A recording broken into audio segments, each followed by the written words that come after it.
Hey there guys, and welcome to the Japan Online channel. Well, it's a bit of an unboxing. I know it's strange to see, but I went and spent a little bit of money and got myself one of those quadcopters.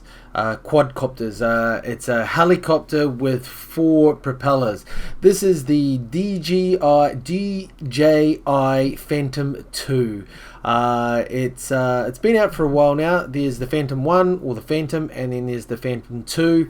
I got the Phantom 2 and some extra things like a gimbal, which is a balancing thing to keep the camera, my GoPro camera, balanced while the quadcopter sort of sways to the left and forward and back in the wind and moving forward. And here I'm just taking it out of the box there. It's a stabilizer basically, and it keeps it there. My GoPro camera is able to go there and yeah, take video. I also got a battery, which an extra battery I should say, which comes in handy because the batteries only last for about 20 to 25 minutes without any attachments like the gimbal or video transmitters or anything like that. So you need an extra battery if you're going to go out filming. And here I'm going through the actual quadcopter box and about to take it out and show you actually how big it is. It's amazing. So I just go through some of the paperwork there, blah blah blah blah blah, and get to the real thing here. I'm like, oh, here we go, and there it is. And there's my hand. You can see it's not that big. I was quite surprised. It's pretty darn small. And so when I show you some video, you'll see that well, you won't see it actually because I don't show you too much video of from my point of view. It's all from the GoPro camera on the quadcopter. But when you're flying it around, and you go quite far away, because this can travel about 100 to 300 meters above you, or about 1,000 to 2,000, sometimes 4,000 meters in any direction around you.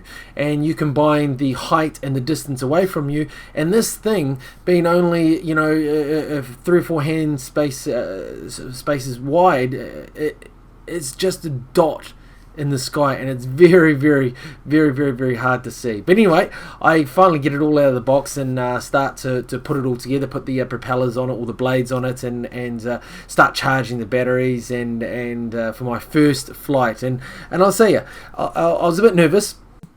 Yes, of course. The quadcopter, the Phantom 2, is worth about 100,000 yen, and the GoPro camera itself is about 60,000 yen. So you've almost got $3,000 or 20 man, 200,000 yen flying around in the sky, and you don't want to crash it or do anything. So this is my I think this is actually my second flight. Early in the morning I charged the batteries up and went for a go, which I got about 30 to 40 minutes.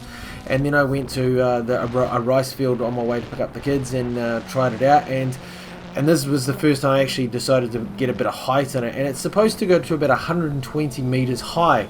I don't know if this looks 120 meters, but from when you're looking up, it does look high, but not that high, not as high as I thought it was.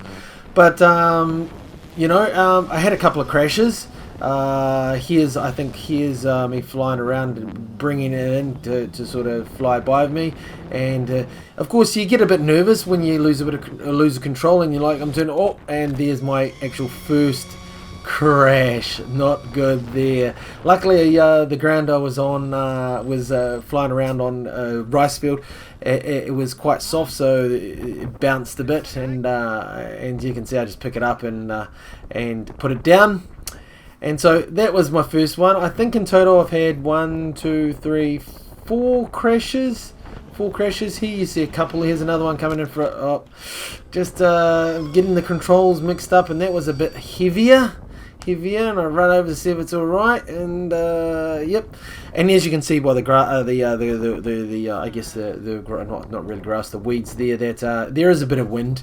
We're in the middle of a rice field, and where I live, there's normally quite a strong wind over winter, so it's not the best for flying, but still I get to go out.